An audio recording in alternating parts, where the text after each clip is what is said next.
Hello student. तो इस session के अंदर हम लोग पढ़ेंगे आगे टेंजेंट और नॉर्मल की इक्वेशंस। तो जैसा कि हम लोगों ने टेंजेंट और नॉर्मल की इक्वेशन इससे पहले सर्कल में देखा था, उसी तरीके से अलग अलग फॉर्म में, parametric form, slope form, Cartesian form में अब हम लोग इक्वेशन ऑफ टेंजेंट भी लिख लेते हैं। तो सबसे पहले हम लोग एक डायग्राम बनाते हैं और डायग्राम से समझते हैं, अगर किसी को नहीं पता है, कन्फ्यूज़न है कि पैराबोला के अंदर टेंजेंट कौन सी होती है और नॉर्मल कौन सी होती है। वैसे तो पता होना चाहिए बट स्टिल ओके। तो ये हम लोगों का एक पैराबोला है, क्लियर। ये थोड़ा सा बाहर चला गया पर ऐसे मानना है इसको। अब देखो यहाँ पर एक पॉइंट P है। अब P पर हम लोग क्या बना सकते हैं, टेंजेंट। तो P पे एक बना लेते हैं टेंजेंट इस तरीके से। तो ये P पॉइंट यहाँ पे मान लो, यहाँ पे। तो ये तो लाइन क्या हो गई भाई, टेंजेंट लाइन। और इसके परपेंडिकुलर लाइन को क्या बोलते हैं, नॉर्मल। इस परपेंडिकुलर लाइन को क्या बोलते हैं, नॉर्मल। तो अभी जो मैंने लाइन बनाई वो लाइन तो क्या हो जाएगी, नॉर्मल। तो नॉर्मल की डेफिनेशन क्या होती है, टेंजेंट के परपेंडिकुलर और टेंजेंट जहाँ पैराबोला को टच कर रही है उसी पॉइंट से जाने वाली लाइन की इक्वेशन। सपोज करो पैराबोला की इक्वेशन है y²= 4ax। हम लोग वही मान के चलेंगे सभी के लिए, ओके। और ये जो पॉइंट है ये P है, इसके कोऑर्डिनेट है x1, y1। तो हम लोग इक्वेशन सबसे पहले लिखते हैं कार्टेशियन फॉर्म में। कार्टेशियन फॉर्म, कार्टेशियन फॉर्म मतलब हम लोगों को पॉइंट दिया हुआ है P x1, y1 and we want to calculate the equation of tangent at the point P। तो देखो इक्वेशन वही होती है t=0। क्या होती है, t=0। अब मैं क्या लिख रहा हूँ, टेंजेंट एट P। TP मतलब टेंजेंट एट P। तो इसकी इक्वेशन किससे हम लोग लिख सकते हैं, t=0 वाली इक्वेशन से। याद है सर्कल के अंदर भी होता था। तो वही t=0 के अकॉर्डिंग y² को हम क्या लिखेंगे, y/1 इजिकल टू, अब जो यहाँ 4a है उसका हाफ कितना हो जाएगा, 2a। और x के अंदर क्या ऐड कर देना चाहिए, x प्लस x1। इसी तरीके से NP का क्या मतलब है, नॉर्मल की equation at the point P। तो देखो y-y1 is equal to slope of normal x-x1, हम ऐसा लिख सकते हैं। अब अगर ऊपर वाली इक्वेशन से मैं स्लोप कैलकुलेट कर लेता हूँ और वो आता है, सपोज करो कितना आएगा, देखो x का कोफिशिएंट 2a है और y का कोफिशिएंट y1 है। तो ये आएगा -y1/2a। क्या आएगा, ओ सॉरी, ये आएगा x का कोफिशिएंट अपॉन y का कोफिशिएंट। तो ये आएगा 2a/y1। तो हम नॉर्मल का स्लोप यहाँ पे लिख सकते हैं। तो नॉर्मल का स्लोप हम लोगों को पता लग जाएगा क्योंकि टेंजेंट नॉर्मल के परपेंडिकुलर है। तो हम नॉर्मल की इक्वेशन लिख सकते हैं सिंपली -y1/2ax-x1। क्लियर। अब देखो ये दोनों इक्वेशन नंबर फर्स्ट और इक्वेशन नंबर सेकंड, ना इसको रटने की ज़रूरत है ना इसको याद रखने की ज़रूरत है। याद क्या रखना है हम लोगों को, t=0। और ये t=0 जो है ये बेसिक है। बेसिक मतलब ये हर बार यही यूज़ होगा। मतलब पैराबोला हो, सर्कल हो, हाइपरबोला हो, इलिप्स हो, कुछ भी हो, अगर कर्व पे एक पॉइंट है x1, y1 तो उस पर टेंजेंट की इक्वेशन हमेशा क्या रहेगी, t=0। t=0 का मतलब x² को x1 लिख दो, y² को क्या लिख दो, y/1। और x है तो उसको क्या लिख दो, हाफ कॉफिशिएंट और x प्लस x1। y है तो उसको क्या लिख दो, हाफ y प्लस y1। इस तरीके से हम लोग लिख सकते हैं हाफ करके। इसी तरीके से सेकंड फॉर्म, स्लोप फॉर्म, क्या बोलेंगे हम लोग, सेकंड स्लोप फॉर्म। वही एक पैराबोला है और पैराबोला पे हम लोगों को किसकी इक्वेशन निकालनी है, टेंजेंट की इक्वेशन निकालनी है। टेंजेंट की भी इक्वेशन निकालनी है और हमें किसकी इक्वेशन निकालनी है, नॉर्मल की भी इक्वेशन निकालनी है। तो देखो ये वाली लाइन थोड़ी सी और हम लोग इसको टच करके बनाएं क्योंकि हम लोग क्या बनाने जा रहे हैं, टेंजेंट। ओके, तो ये हो गई टेंजेंट, ओके। अब इसके परपेंडिकुलर लाइन को क्या बोला जाएगा, नॉर्मल। सपोज करो हम लोगों को टेंजेंट का स्लोप दिया हुआ है और बोला हुआ है लाइन की इक्वेशन निकालो। तो हम लोग ये भी जानते हैं, हम लोगों ने अभी अभी थोड़ी इससे पहले वाले सेशन के अंदर कैलकुलेट किया था। तो अगर मैं इस पॉइंट का नाम दे देता हूँ P, तो P पे मैं टेंजेंट की इक्वेशन लिख पाऊँगा। और वो टेंजेंट की इक्वेशन क्या हो जाएगी, अच्छा पैराबोला तो हमारा y² = 4ax ही हम लोग नॉर्मली इसी के लिए लिख रहे हैं अभी तो सारी बातें। तो इक्वेशन क्या हो जाएगी टेंजेंट की पी पर, y is equal to m x plus a upon m. सब डिपेंड करता है ये। अगर पी पॉइंट दिया होता तो कार्टेशियन फॉर्म लगती, और अगर हम लोगों को इक्वेशन निकालनी है स्लोप फॉर्म में तो हम ऐसे लिख सकते हैं कुछ ना कुछ, ठीक है। अब ये तो किसकी इक्वेशन हो गई, टेंजेंट की इक्वेशन। अगर हम लोगों को टचिंग पॉइंट चाहिए, टचिंग पॉइंट मतलब पॉइंट पी चाहिए, मतलब इक्वेशन हमारे पास है और पॉइंट चाहिए, तो पी पॉइंट हम लोग निकाल सकते हैं। एट पी हम लोग बोल सकते हैं, ऊपर टेंजेंट की इक्वेशन पी पे है, और उसकी कैलकुलेशन अगर हम करेंगे तो वैसा हो जाएगा A upon M square comma 2a upon M. अब देखो ये मैंने डायरेक्ट लिख दिया, पर मैं तुम्हें इसको सॉल्व करने का मेथड बता देता हूँ, क्योंकि हो सकता है ये फॉर्मूला तुम्हें हमेशा याद नहीं रहे, या फिर ये पी पॉइंट हमेशा याद नहीं रहे। इसको क्या बोलते हैं, point of tangency, point of tangency.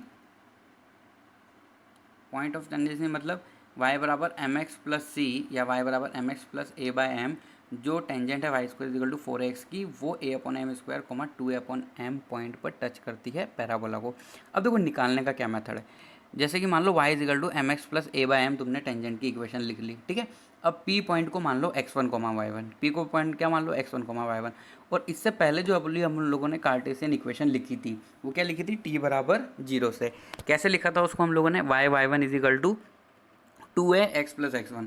अब एक equation y equal to m x plus a by m slope form में, और एक इक्वेशन कार्टेशियन फॉर्म में। तो यहाँ हम क्या कैलकुलेट करना चाहते हैं, x1 कोमा y1, तो दोनों को क्या कर लो, कंपेयर कर लो, उससे ऑटोमेटिकली ये पॉइंट आ जाएगा जो मैंने यहाँ पे लिखा हुआ है, a upon M square comma 2a upon m, ठीक है। अब देखो ये तो हो गया a पॉइंट। b पॉइंट मतलब अब हम लोग नॉर्मल की इक्वेशन निकालना चाहते हैं, तो नॉर्मल यहाँ पे कौन है, ये नॉर्मल है, यहाँ पे जो नॉर्मल है ये नॉर्मल है, और नॉर्मल का स्लोप कितना होगा, अगर टेंजेंट का स्लोप m है तो इसका -1 अपॉन एम।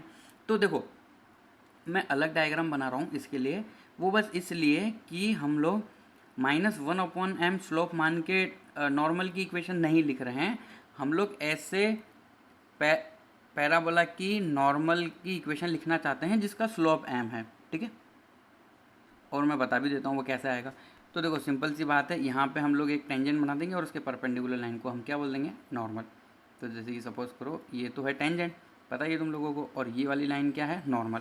अब इस नॉर्मल का स्लोप, इस नॉर्मल का स्लोप, स्लोप ऑफ नॉर्मल, अगर नॉर्मल का स्लोप जो टेंजेंट के परपेंडिकुलर है m है, तो हम इसकी इक्वेशन लिखना चाहते हैं p पॉइंट पर नॉर्मल, मतलब ये जो पॉइंट है इसको हम लोग क्या बोल रहे हैं, p। तो इसकी इक्वेशन सिंपल सी होती है, हम लोग याद रख सकते हैं उसको, y is equal to m x minus 2am minus am cube. अब देखो ये m में क्यूबिक इक्वेशन है, ये इक्वेशन थोड़ी याद रखनी पड़ती है। अब मैं इसका मेथड बता देता हूँ कि ये कैसे हम लोग फाइंड कर सकते हैं, ठीक है। देखो ये a upon M square comma 2a upon m तक की अगर कहानी हमें पता है, तो ये p पॉइंट क्या हो गया, a upon M square comma 2a upon m, तो हमें p पॉइंट पता है, ठीक है, और टेंजेंट का स्लोप पता है m। तो हम नॉर्मल की इक्वेशन p पे लिख सकते हैं, बोलो क्या, y minus 2a upon m is equal to m नहीं आएगा, नॉर्मल है ना, तो क्या लिखेंगे हम लोग, -1 upon m, x minus a upon M square. तो देखो यहाँ पे मैं थोड़ा सा इसका हिंट दे देता हूँ तुम्हें कि भाई ये कैसे कैलकुलेट करा होगा।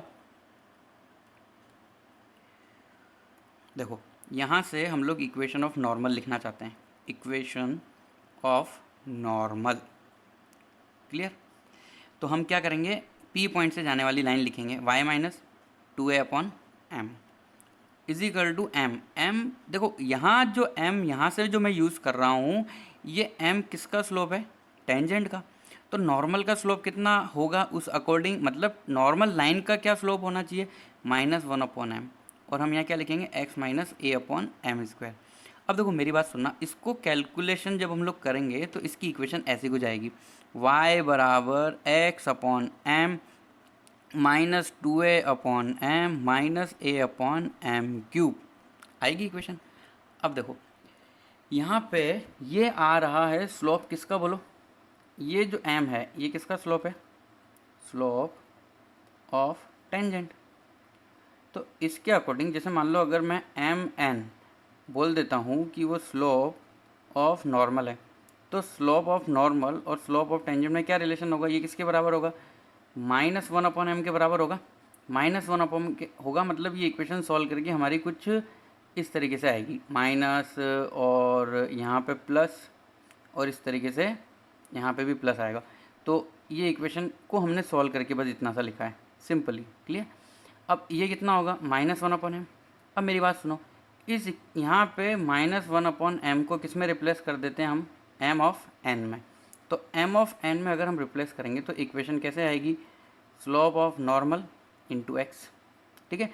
अब क्या हो जाएगा, -1 अपॉन एम की जगह हमें क्या लिखना है, एम एन। तो ये इक्वेशन हो जाएगा next 2a m n minus a m n का क्यूब। अब देखो बार बार एम एन लिखने की जगह मैंने ये इक्वेशन ही पूरी की पूरी लिख दी। तो अगर टेंजेंट का स्लोप m है तो y बराबर m x minus 2am minus a m cube equation है नॉर्मल की। और हम ये कैसे कैलकुलेट कर सकते हैं हम लोगों ने वो भी देख लिया, ठीक है। अब हम लोग देख लेते हैं थर्ड मेथड, पैरामेट्रिक फॉर्म में भी टेंजेंट और नॉर्मल की इक्वेशन। पैरामेट्रिक फॉर्म तो इसमें कोई दिक्कत नहीं है। पैरामेट्रिक फॉर्म का क्या मतलब है, जैसे कि वही एक्स वाई एक्सिस। अब हम लोग क्या बना लेते हैं, पैराबोला। यहाँ पे एक टेंजेंट लाइन है, अगेन डायग्राम इसलिए बना रहे हैं क्योंकि कभी स्लोप m है, कभी हम लोग पैरामेट्रिक पॉइंट ले रहे हैं इस तरीके से, और यहाँ पे ये नॉर्मल हो गया। अब जो एक्चुअली जो पॉइंट है वो पॉइंट हमारा x1, y1 नहीं है, तो ये p पॉइंट है, ये क्या है t, मतलब p पॉइंट के कोऑर्डिनेट क्या है, 80² 280। अब देखो x1 हमें पता है, यहाँ पे x1 कितना है 80² और y1 कितना है 280। तो कार्टेशियन फॉर्म यहाँ पे डायरेक्टली हम लोग यूज़ कर सकते हैं।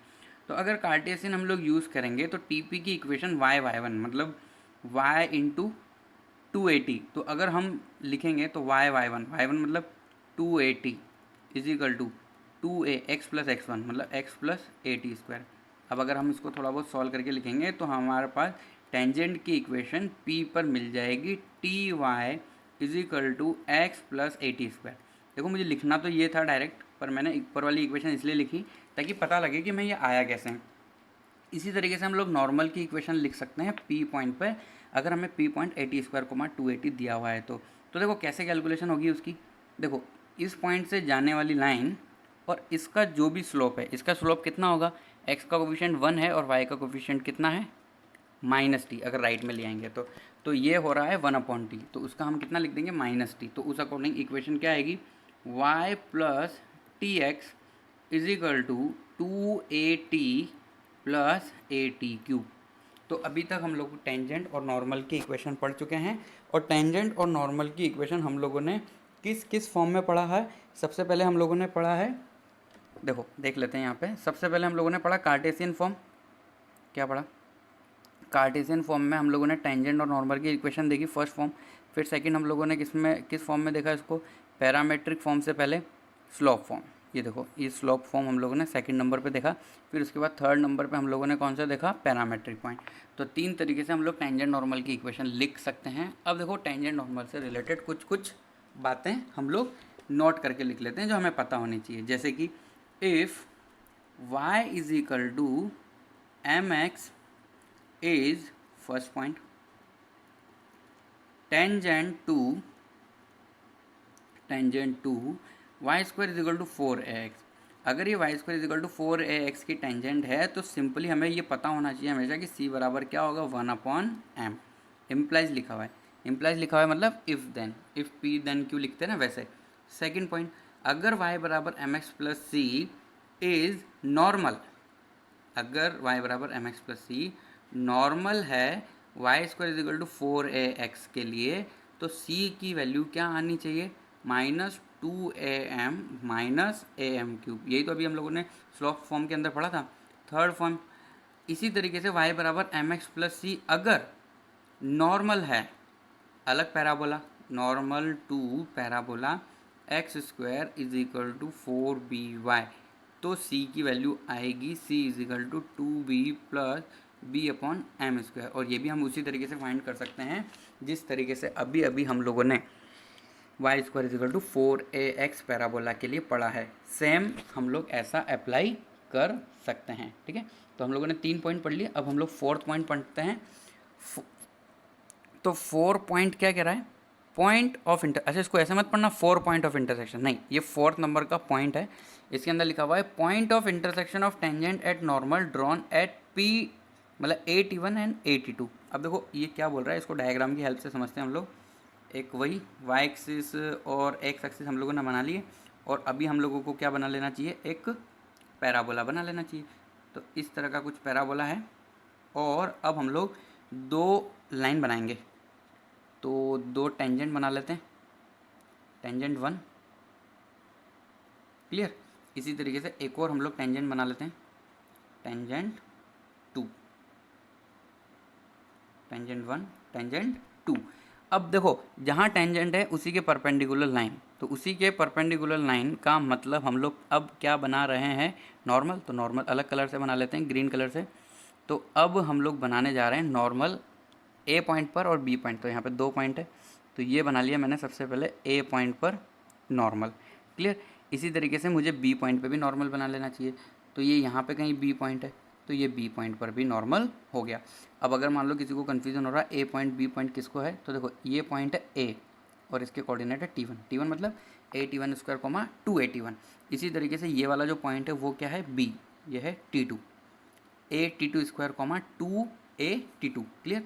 अब यहाँ पे ये दोनों नॉर्मल का इंटरसेक्शन पॉइंट है, नॉर्मल के इंटरसेक्शन पॉइंट को हम लोग मान लेते हैं एस, ठीक है। और इसी तरीके से टेंजेंट का जो इंटरसेक्टिंग पॉइंट है उसको हम लोग मान लेते हैं आर। हम लोग एक्चुअली इसकी कैलकुलेशन करना चाहते हैं। देखो यहाँ पे क्या लिखा हुआ है, point of intersection of tangent and normal drawn eight PT1 PT2, okay. तो देखो यहाँ पे अगर मैं नाम दूँ तो RA और RB टेंजेंट है, क्या है।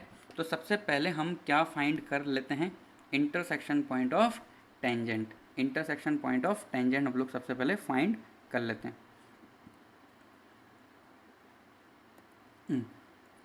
इंटरसेक्शन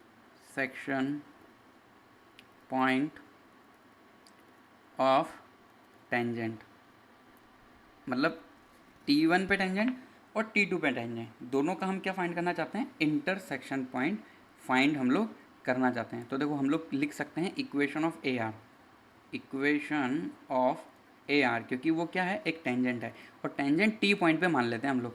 तो पैरामेट्रिक फॉर्म याद है तुम्हें, अभी अभी मैंने तुम्हें पैरामेट्रिक फॉर्म में इक्वेशन लिखाई है टेंजेंट की, अगर नहीं याद है तो AT स्क्वायर कोमा 2AT को x1 कोमा y1 मान के t बराबर 0 से ये इक्वेशन लिख सकते हैं जो मैं अभी लिखने जा रहा हूँ, TY is equal to x plus AT square. तो ये एक जनरल इक्वेशन है T पॉइंट पर टेंजेंट की। ये किसकी इक्वेशन है, general equation of tangent at point T। अब देखो अगर ये इक्वेशन मैं AR की मान रहा हूँ, क्योंकि हम जानते हैं कि ये किसकी टेंजेंट होती है, tangent of y square is equal to 4AX, मतलब ये तो अगर parabola y square is equal to 4AX है तो ये तो टेंजेंट होगी ही होगी, चाहे T की जो वैल्यू लेना है ले लो, ठीक है। अब मान लेते हैं कि इक्वेशन AR की, तो अगर ये इक्वेशन AR की है तो R पॉइंट इस पर लाई करेगा, R point lies on equation, तो R को हम लोग इसमें सेटिस्फाई करा देते हैं। तो R पॉइंट के कोऑर्डिनेट क्या है, H कॉमा K। तो ये इक्वेशन कैसे दिखने लगेगी, TK is equal to x plus x की जगह तो हमें H रखना था ना, x की जगह हम लोगों को क्या रखना था, H प्लस AT स्क्वायर। अब ये T में क्वाड्रेटिक इक्वेशन है, इसको तो थोड़ा सा अच्छे से लिख देते हैं। तो इसको हम क्या लिख सकते हैं, T square minus KT plus H बराबर 0, ओके। तो ये T में एक क्वाड्रेटिक इक्वेशन है, मतलब हमें 2 वैल्यू मिलेगी, एक मिलेगी T1 और एक मिलेगी T2, और वही तो हम फाइंड करना चाहते हैं, क्लियर। तो देखो T1 और T2 हमें 2 वैल्यू मिलेगी, मतलब 2 बीज मिलेंगे, 2 रूट्स मिलेंगे। तो हम रूट्स का एडिशन और मल्टीप्लिकेशन तो जानते ही हैं, तो हम वो यूज़ कर लेते हैं। तो एडिशन ऑफ रूट मतलब T1 plus T2 is equal to minus B upon A से हम लोग लिख सकते हैं इसको K अपॉन अपन क्या लिख सकते हैं, यहाँ पे इक्वेशन में कुछ गड़बड़ हो गई क्या, यहाँ A आना चाहिए, यहाँ क्या आना चाहिए A, तो ये तो हो गया हमारा K अपॉन A। इसी तरीके से हम लोग लिख सकते हैं दोनों रूट्स का मल्टीप्लिकेशन, मतलब T1 into T2 is equal to C upon A से हम लोग इसको लिख सकते हैं H अपॉन A। समझ में आ रही बात। अब देखो ये जो है इक्वेशन नंबर फर्स्ट, यहाँ से A को लेफ्ट में मल्टीप्लाई कर दो तो K बराबर हम क्या लिख सकते हैं, A T1 प्लस T2, ये हमारा K आ गया। किसकी वैल्यू आ गई, K की वैल्यू आ गई। इसी तरीके से हम यहाँ से H की वैल्यू निकाल सकते हैं।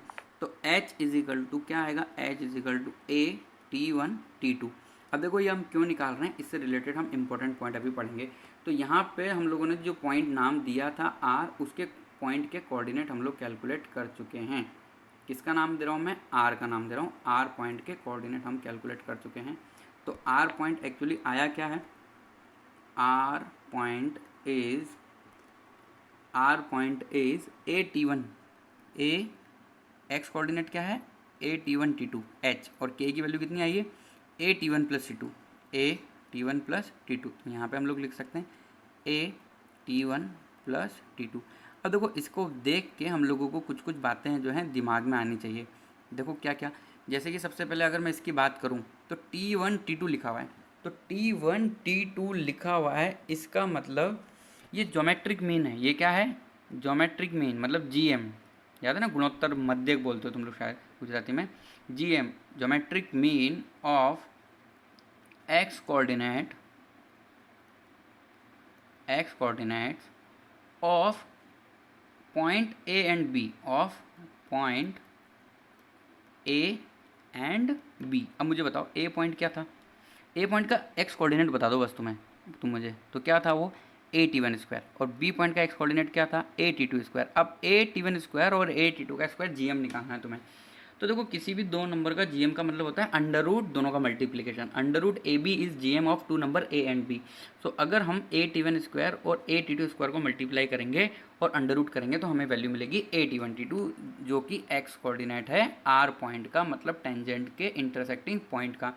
इसी तरीके से हम लोग कमेंट कर सकते हैं y coordinate of intersecting point of tangent. तो देखो यहाँ पे वो क्या है, ये है अर्थमेटिक मीन, ये क्या है AM of y coordinate. y coordinate मतलब वायाम, किस किस के, a एंड b के, y coordinate of a and b। देखो अब मैं वापस से डायग्राम बताता हूँ और तुम्हें समझाने की कोशिश करता हूँ यहाँ पे क्या लिखा हुआ है। मान लो हम लोगों ने T1 पे एक टेंजेंट बनाई और T2 पे टेंजेंट बनाई। T1 पे एक टेंजेंट का नाम है RA और T2 पे टेंजेंट है RB। ओके, तो इन दोनों का जो इंटरसेक्टिंग पॉइंट होगा उसका x कोऑर्डिनेट A और B के x कोऑर्डिनेट का क्या होगा GM, और दोनों टेंजेंट का इंटरसेक्टिंग पॉइंट का y कोऑर्डिनेट मतलब r पॉइंट का कोऑर्डिनेट k की वैल्यू a और b पॉइंट के y कोऑर्डिनेट के am के बराबर होगी। ये बात हम लोगों ने यहाँ पे समझी और देखी, यही हम लोगों को इंपॉर्टेंट पॉइंट यहाँ पे पढ़ना था। अब देखो एक और पॉइंट यहाँ पर है जो पॉइंट है s की भी कैलकुलेशन की जा सकती है। तो s पॉइंट में यहाँ पे डायरेक्टली लिख देता हूँ, कैलकुलेशन हम लोग उसकी कर सकते हैं बिल्कुल उसी तरीके से जैसे हम लोगों ने यहाँ पे किस पॉइंट की कैलकुलेशन करी है, r पॉइंट की। ठीक है, तो S पॉइंट कुछ इस तरीके से निकल के आएगा, अगर याद रख सको तो ठीक है, नहीं तो कोई बात नहीं। a T1 square plus T2 square plus T1 T2 plus 2। थोड़ा बड़ा पॉइंट आ रहा है ये, क्योंकि जो नॉर्मल की इक्वेशन होती है वो एक क्यूबिक इक्वेशन होती है। तो क्यूबिक इक्वेशन के अंदर अपने को 3 रूट मिलेंगे, 3 रूट मतलब T1 T2 T3। तो उनका एडिशन भी होगा, उनका मल्टीप्लिकेशन भी होगा और 2 करके मल्टीप्लाई भी होगा। इसी तरीके से y कोऑर्डिनेट होगा minus a T1 plus T2 और बाहर रहेगा T1 T2। तो this is y coordinate and this is x coordinate of s point, and s is intersecting point of, क्या बोल रहा हूँ मैं, S is intersecting point of normal eight A and B। मतलब A पे normal, B पे normal, दोनों पे नॉर्मल कहाँ इंटरसेक्ट हो रही है, S पर, और S पॉइंट के कोऑर्डिनेट जो है कुछ इस तरीके से है। ठीक है, अब देखो अब हम लोग नॉर्मल के बारे में थोड़ी बहुत और बातें पढ़ते हैं। जैसे कि एक डायग्राम बना लेते हैं। सबसे पैराबोला, हम लोग एक ही पैराबोला के बारे में पढ़ रहे हैं और उसी से बाकी पैराबोला के बारे में हम लोगों को जो है समझना है कि भाई बाकी में भी ऐसा ही कुछ होता होगा। ठीक है, तो एक अच्छा सा पैराबोला बना लिया जाए। ये लो, इसमें ख़राबी लग रही है मुझे, वापस ट्राई करते हैं। बिल्कुल परफेक्ट। एक्स पे एक्स मतलब ये जो है ना ओरिजिन, ये वर्टेक्स दिखना चाहिए। ओके, दिख रहा है अभी, कोई दिक्कत नहीं है। अब देखो यहाँ पे मैं इनसाइड एक पॉइंट लेता हूँ। यहाँ पे क्या ले लेता हूँ मैं, एक इनसाइड एक पॉइंट ले लेते हैं, कहीं पे भी ले लेते हैं। देखो कहाँ लें, इधर की तरफ एक पॉइंट ले लेते हैं। अब देखो तुम मानोगे नहीं, यहाँ से हम लोग टोटल 3 नॉर्मल बना सकते हैं। ये भी नॉर्मल है, चलो नॉर्मल लाइन डिफरेंट कलर से बना लेते हैं हम लोग, ताकि लगे कि वो नॉर्मल की हम बात करें ग्रीन कलर से। ओके, तो देखो इस पॉइंट से हम लोग बना सकते हैं नॉर्मल नंबर 1, नॉर्मल नंबर 2 और एक और नॉर्मल हम लोग यहाँ से ड्रॉ कर सकते हैं। तो एक और नॉर्मल कहाँ की तरफ बना सकते हैं, देखो ऐसा कुछ ड्रॉ कर लेते हैं, क्योंकि हम एक रफ डायग्राम बना रहे हैं। अब ऐसा मैंने सब कुछ किया तो है, पर इसी के साथ हम लोगों को यहाँ पे टेंजेंट भी ड्रॉ कर लेनी चाहिए। तो यहाँ पर जो है ओके, तो ये पैराबोला की यहाँ पे कुछ टेंजेंट होगी, उसी के लिए ये नॉर्मल है, और यहाँ पे कुछ नॉर्मल होगी, उसी के लिए ये टेंजेंट है, और यहाँ पे कुछ ना कुछ टेंजेंट होगी, उसी के लिए ये नॉर्मल है। तो यहाँ पे हम लोगों को टोटल 3 नॉर्मल मिल रहे हैं। तो हम ऐसा बोल सकते हैं किसी पर्टिकुलर पॉइंट के लिए हम लोग 3 नॉर्मल बना सकते हैं। और देखो ये बात हम यहाँ से नहीं समझ रहे, ये तो मैंने जस्ट डायग्राम बनाया है। इस बात को हम ऐसे भी समझ सकते थे कि जो नॉर्मल की इक्वेशन है वो क्या थी, y is equal to m x minus 2am minus a m cube. तो m क्यूब है, तो m क्यूब है मतलब m की 3 वैल्यू, मतलब अलग अलग स्लोप के लिए एक पॉइंट से जाने वाली क्या हो सकती है, टेंजेंट हो सकती है। अब ये वाला जो पॉइंट है उसको मैं मान लेता हूँ P, कि भाई ये h, k पॉइंट है, ऐसे इसको मान लेते हैं।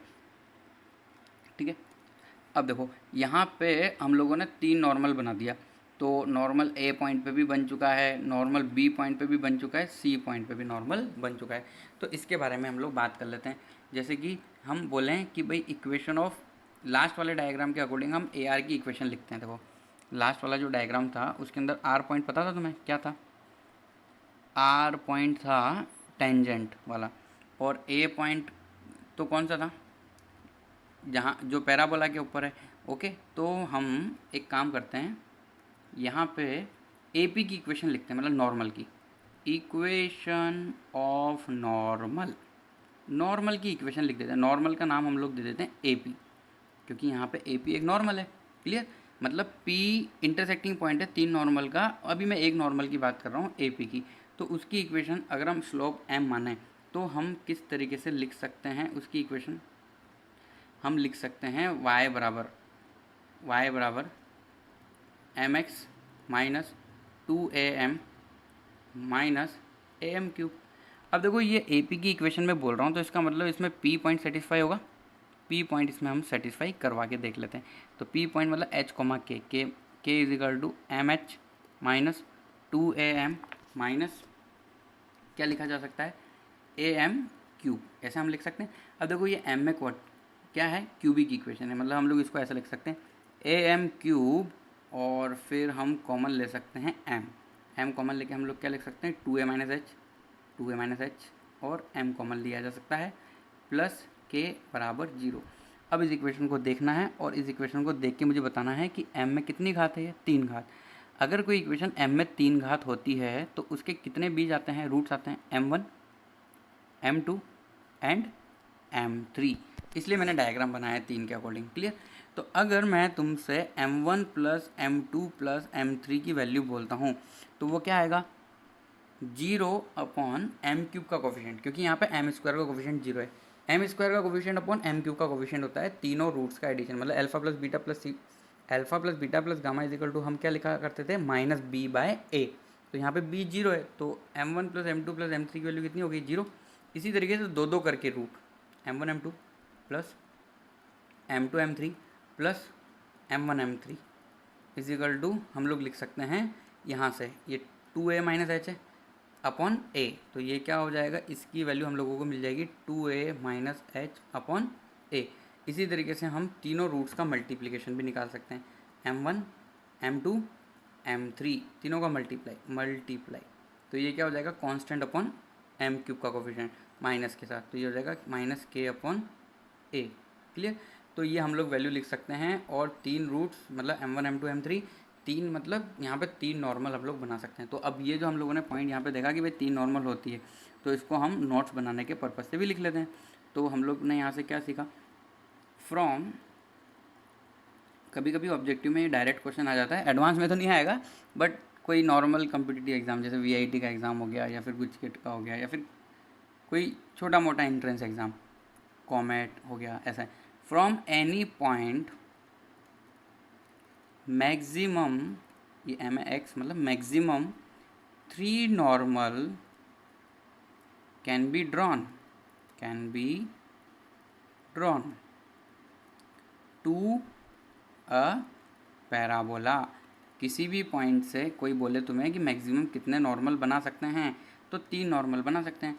अगर पॉइंट बाहर है तो कितनी टेंजेंट बना सकते हैं, 2। अगर पॉइंट पैराबोला पे है तो 1, पॉइंट अंदर है तो 1 भी टेंजेंट नहीं। इसी तरीके से किसी पर्टिकुलर पॉइंट के लिए कोई इन्फॉर्मेशन नहीं दी है कि वो अंदर है, पैराबोला पे है या बाहर है, ऐसे ही पूछा एक पॉइंट है नॉर्मल कितने बन सकते हैं वहाँ से, तो तुम्हारा आंसर क्या होना चाहिए, 3 नॉर्मल हम लोग वहाँ से बना सकते हैं। इसी तरीके से हम लोग उसके बारे में और क्या इन्फॉर्मेशन देख सकते हैं। The algebraic sum of ordinate of the 3 co-normal points। तो यहाँ पे वो पॉइंट्स क्या क्या हैं, ए है, बी है और सी है। इस डायग्राम के अंदर वो a b c on the parabola is 0। अब देखो इस बात का क्या मतलब है, समझते हैं हम लोग। यहाँ पे हम लोगों ने देखा m1 plus m2 plus m3 is equal to 0 आ रहा है, क्लियर। तो अगर मैं तुम लोगों से बात करूँ कि t1 plus t2 plus t3, तो अगर t में q की इक्वेशन बनेगी तो t1 plus t2 plus t3 की भी इक्वेशन जुड़ाएगी। मान लो a पॉइंट t1 है, b पॉइंट t2 है और c पॉइंट t3 है, तो तुम्हें पता y कोऑर्डिनेट क्या होगा, a t1 a t2 a t3। तो t1 plus t2 plus t3 तो 0 आ रहा है ना, इसलिए 2a कॉमन ले लेंगे। अगर हम तीनों का y याम का एडिशन हम लोग करेंगे तो क्या आएगा, 2a कॉमन लेके t1 plus t2 plus t3, और t1 plus t2 plus t3 की वैल्यू क्यूबिक इक्वेशन से t स्क्वायर एब्सेंट होने की वजह से 0 आ रहा है। इसलिए अगर हम किसी एक पर्टिकुलर पॉइंट जो इस डायग्राम के अंदर p है, यहाँ से 3 नॉर्मल बना रहे हैं, और नॉर्मल किस किस पॉइंट पर है, a पे b पे c पे, तो a का b का c का y कोऑर्डिनेट का तीनों का एडिशन अगर हम लोग कर देंगे तो वैल्यू जो है हम लोगों को मिलकर आएगी 0। कितनी वैल्यू आएगी, 0। ओके, तो एक और हम लोग लास्ट पॉइंट पढ़ लेते हैं इस लेक्चर का, नॉर्मल से रिलेटेड। ओके, तो देखो क्या हम लोग देख सकते हैं।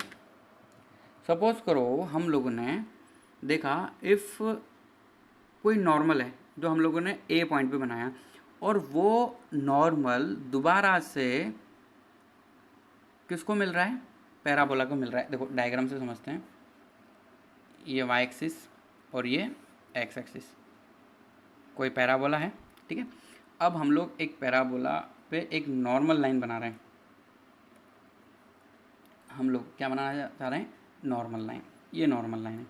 अब देखो ये नॉर्मल अगर मैं तुम्हें बोल रहा हूँ, इसका मतलब यहाँ पे कोई टेंजेंट रही होगी, यहाँ पे कोई टेंजेंट रही होगी, उसी के ये परपेंडिकुलर होगा, इसको हम लोग नॉर्मल बोल रहे हैं। और ये नॉर्मल कहाँ पर बनाया गया है, ए पॉइंट पे, जिसके कोऑर्डिनेट है t1। ए पॉइंट पर क्या बनाया हम लोगों ने, नॉर्मल। अब हम यहाँ पे क्या पढ़ना चाहते हैं, तो इसके अंदर हम लोग पढ़ना चाहते हैं if the normal drawn at a point जिसका कोऑर्डिनेट है t1, a1 square comma 2a2 meets the parabola at bt2 again, then. देखो इसका क्या मतलब है, हमें एक पॉइंट दिया हुआ था a, उस पर हमने किसकी इक्वेशन निकाल ली, नॉर्मल की इक्वेशन निकाल ली। अब वो नॉर्मल पैराबोला को दोबारा किसी पॉइंट पर मिल रहा है, और वो पॉइंट है b, और उसके पैरामेट्रिक कोऑर्डिनेट है t2। तो t1 t2 में कुछ रिलेशन होना चाहिए। तो t1 t2 में क्या रिलेशन होगा, उसके लिए हम लोग सबसे पहले इक्वेशन ऑफ नॉर्मल लिख देते हैं। Equation of normal at a, n a से मैं रिप्रेजेंट कर देता हूँ उसको। तो वो क्या होगा, y प्लस टी एक्स हम लोगों ने पढ़ा था, तो t1 ही कर लेते हैं यहाँ पे क्योंकि a पॉइंट है, इजिकल टू 2at, मतलब 1 करना पड़ेगा, a t³ ये 1। अब देखो इस पॉइंट को कौन भी सेटिस्फाई करेगा, b सेटिस्फाई करेगा, b विल सेटिस्फाई। यही तो हम बोल रहे हैं कि a पर क्या बनाओ, नॉर्मल, और अगर वो पैराबोला को दोबारा b पे मिल रहा है तो इसका मतलब b इसको सेटिस्फाई करेगा, b इसको सेटिस्फाई हम लोग करवा देते हैं।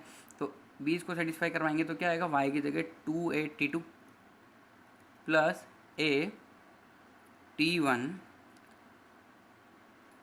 a/t1। ये तो हम लोग जो है बी पॉइंट सेटिस्फाई करवा रहे हैं, इसका मतलब यहाँ पे x की जो वैल्यू है वो x की वैल्यू कितनी आएगी, x की वैल्यू आएगी b पॉइंट t2 होने की वजह से a/t2²। तो हम आगे लिखेंगे a/t1 t2 का square is equal to 2a/t1 plus a/t1 cube. ठीक है, अब देखो इसमें कुछ कुछ कॉमन लो और इसके फैक्टर बनाओ, तो ऐसा कुछ आएगा t1 minus t2 into t1 plus 2/t1। Factor बनाने के लिए बोल रहा हूँ मैं, a कॉमन लेके, तो वो तो जीरो में चला जाएगा, t2 बराबर जीरो। अब देखो t1 और t2 सेम पॉइंट नहीं है, इसका मतलब t1 not equal to t1, t1 not equal to t2, इसका मतलब ये तो चला जाएगा कहाँ, जीरो में। तो बस बचा ये, तो बचा ये, इसका मतलब हम लोग t2 की वैल्यू निकाल पा रहे हैं, वो कितना आएगा -t1 माइनस 2/t1। अब ये रिजल्ट है, अब इसको हम लोग रेक्टेंगल में लिख देते हैं। तो ये रिजल्ट है, कब हम लोगों को यूज़ करना है इसको, अगर हमने t1 पे एक टेंजेंट नॉर्मल बनाया और वो पैराबोला को दोबारा मिल रहा है t2 पॉइंट पर, तो t2 और t1 में जो दिख रहा है, जो अभी हम लोगों ने कैलकुलेट किया है, वो रिजल्ट आएगा। क्या आएगा, t2 is equal to -t1 minus 2/t2। Okay, तो ये हमारा आज का लेक्चर था। अब इसके आगे नॉर्मल और टेंजेंट के बारे में बातें हम नेक्स्ट लेक्चर के अंदर देखेंगे।